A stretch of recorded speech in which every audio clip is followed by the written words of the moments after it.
the preparation for Tai Chi, stand for tea, and pandas.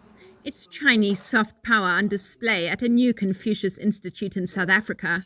It's one of some 60 on the continent. We have a growing relationship with China, with business and all kinds of things. They need translators, and we are starting to teach Mandarin in South Africa. It's actually become part of the curriculum as of 2016.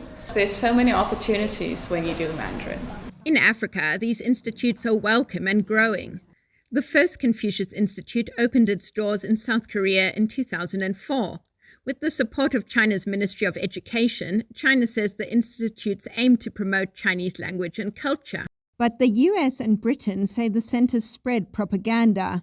In 2020, the US designated the Washington-based Confucius Institute US Center as a foreign mission.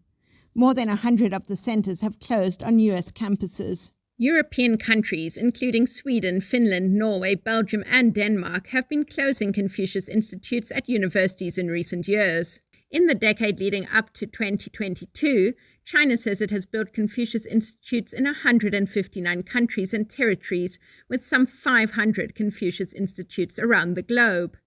The institutes mainly operate within local universities and with sister universities in China. Almost all the universities are sponsored by the Chinese government. So if you don't want to do anything with the Chinese government, then you can't collaborate with the universities in China. Liren Zheng, co-director of the Confucius Institute at the University of the Western Cape, is referring to critiques, mainly from the West, about these institutions.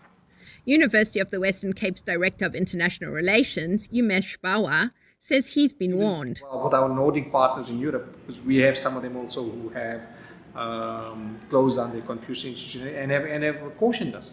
Be careful about this as being a Trojan horse. Some academics warn the institutes interfere with free speech, where some faculty may even self-censor on topics critical of China. The Chinese government tends to be very, very unified and quite kind of proactive in its messaging, particularly around issues like Taiwan and Tibet. So, I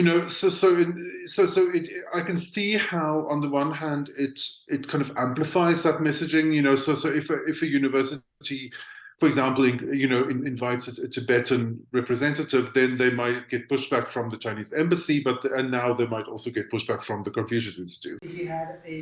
Zheng says the concerns are unfounded. When we have a Confucius Institute, we would have a local co-director, and the local co-director would have control of all the curriculum and the activity, the events. So we abide by all the laws and the rules and regulations of the local university, and our curriculum is heavily scrutinized by the local faculty. On behalf of the Consulate General of the People's Republic of China in Cape Town, I would like to extend my heartfelt congratulations on the official opening of the Confucius Institute. In November 2022, this Confucius Institute opened in Cape Town, South Africa. This is the 6th institute in the country. Western concerns about the Chinese institutes don't necessarily apply to the University of the Western Cape, says Bawa. We're very clear about what partnerships we make, and like everything else, we be cautious. We don't do partnerships with people who do not share our values. Many people in the democratic nation have been receptive to China's educational institutes due to its history with Beijing. China supported many black liberation movements against colonialism and white minority rule, which led to discrimination and racial segregation during much of the 20th century. The Confucius Institute partnership is one with the Chinese universities, and it was a government program to be able to have a space where they would be able to do conversations on policy, conversations on friendship and on culture, and an appreciation of that. Now, with South Africa, we know that it's really, really important.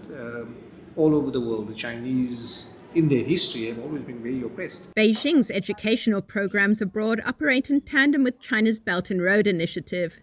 First conceptualized in 2013, the Belt and Road Plan promotes economic and trade routes by land and sea between China and other countries through investments and the construction of infrastructure.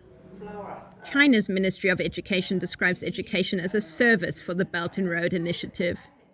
Education programs such as Confucius Institute, scholarships, exchange programs, and vocational training help develop talent and promote cultural exchange, which are key components of the Belt and Road Initiative.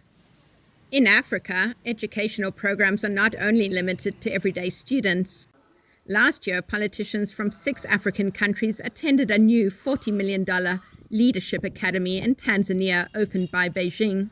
The aim is to train African politicians. While some analysts fear these types of educational programs will promote Chinese communist ideology, others say not every nation shares this concern. Among African students, it isn't such a politically fraught issue in the global south as it is in the global north. While some countries warn China's educational initiatives are a threat to democratic values, other nations see educational partnerships with Beijing as an opportunity to benefit from China's Belt and Road projects. Kate Bartlett for VOA News, Cape Town.